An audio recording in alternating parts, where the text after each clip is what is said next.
So, kumalat siya. Ayan. So, ito naman is para kay mama. Ay, ganda naman ang ano ito. Ayun o. Ganda naman packaging niya. Ay, ganun. Ang ganda.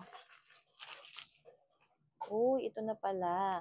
Anti-gravity massage eye cream natin. So, buksan na natin siya. Lagay pa na, please remove the protective film before use. Bongga. Tanggalin lang natin ito.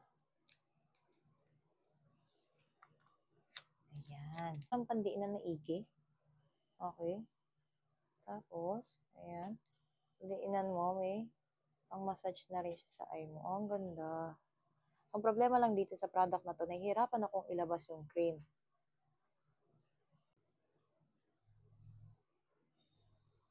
Ayun, sarap. May pang-massage din siya.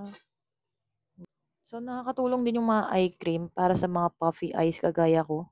Alam niyo yun, yung mga kagaya kong gising kapag ganitong oras. Kala mo tagapagbantay ng mundo. Ang ganda niya. So, after use, syempre, kailangan natin linisin. So, after linisin, ayan. Lagay nyo yung takip para nang sa ganun is, mas neat siya.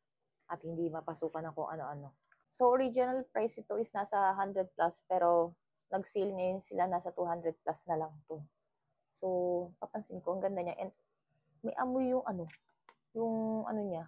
Siguro dahil nga automatically, parang amoy, parang may pagkasunog na ewan. Ganun.